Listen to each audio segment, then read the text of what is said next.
Saudara, untuk mengupas lebih dalam, saya sudah bersama dengan Ketua Masyarakat Hukum Pidana dan Kriminologi Indonesia yang juga merupakan pakar tindak pidana pencucian uang dari Universitas Trisakti, Mbak Yenti Garnasi. Selamat sore, sehat selalu. Selamat sore Mas Aiman, sehat selalu juga. Sehat selalu juga. Informasi terbaru Mbak Yenti, bahwa ada uang, nggak tahu jumlahnya, tapi banyak sekali, ratusan miliar, ada yang menyebutkan 800 miliar, ada yang menyebutkan 900 miliar, bahkan ada yang menyebutkan 1 triliun rupiah, berada di rumah Verdi Sambo di Jalan Bangka. Nggak tahu punya siapa, nggak tahu peruntukan untuk apa, meskipun sebuah tanda tanya besar. Apakah seorang Kadif Propam punya uang sebanyak itu wajar? Harus lihat ya, kalaupun itu wajar masuk tidak dalam LHKPN gitu kan. Nanti kalau dia masuk ke LHKPN dia akan nampak ketidakwajarannya. Meskipun informasinya lama tidak melaporkan LHKPN, jadi pasti tidak dilaporkan soal itu. Apalagi tidak dilaporkan. Kenapa tidak dilaporkan? Nah, oleh karena itu harus kita lihat, kita dalami. Kalau itu uang itu ada berarti kan cash, ya kan? Yeah. Tapi kan cash itu kan akan berkaitan dengan yang memiliki rumah itu, ya kan? Oleh karenanya sudah selayaknya lah kalau PPATK pun mendalami rekeningnya yang bersangkutan gitu. Bahwa ini sebuah pertanyaan besar, ini sebuah tanda tanya besar, iya.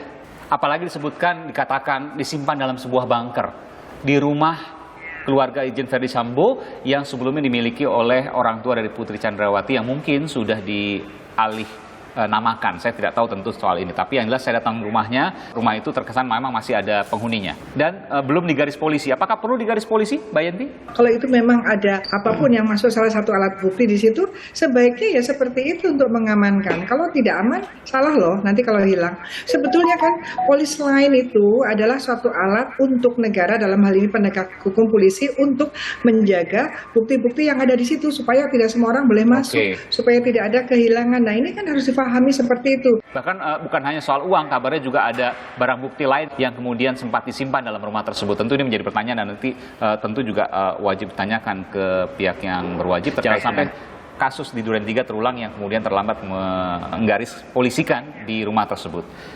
Mbak Yenti, tentu saya harus bertanya juga terkait temuan saya bahwa ada dugaan ya CCTV yang beredar yang sempat ditayangkan oleh sejumlah media termasuk harian Kompas, bahwa CCTV tersebut adalah CCTV hasil rekayasa. Sebagai Ketua Masyarakat Hukum Pidana dan Kriminologi, apa pendapat Anda soal ini? Karena itu merupakan CCTV yang diberikan ke Komnas HAM, kemudian juga menjadi proses penyelidikan terkait peristiwa yang luar biasa menjadi perhatian masyarakat. Memang kemudian terjadi bahwa yang sekarang sedang menjadi alat bukti adalah CCTV hasil rekayasa lagi, gitu kan ya. Ya tugas yang lebih beratnya adalah mencari CCTV yang original tadi. Dan itu mudah bagi kepolisian untuk mengetahui. Mudah, harusnya mudah karena punya alat banyak, saksi ada. Itu mudah sekali harusnya. Tinggal sekarang adalah polisi, Barreskrim kita jaga integritasnya, kita jaga pertanggungjawabannya terhadap bangsa Indonesia untuk menyelamatkan institusi Polri. Kemudian isu yang beredar bahwa ini terkait dengan uang yang sangat besar, bukan hanya di oknum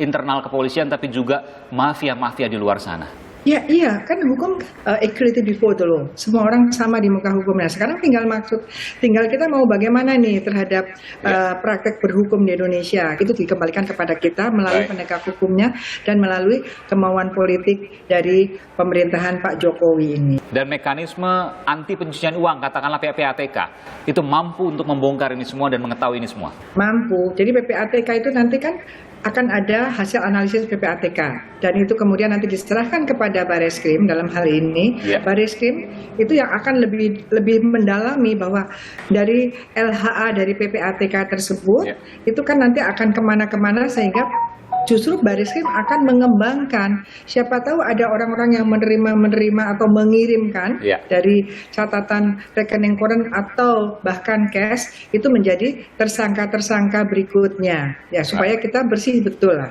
Gitu. Kita cermati bersama-sama. Terima kasih Ketua Masyarakat Hukum Pidana dan Kriminologi Indonesia yang juga pakar dari tindak pidana pencucian uang Universitas Trisakti Jakarta, Mbak Yenti Garnasi. Selamat sore, sehat selalu Mbak Yenti.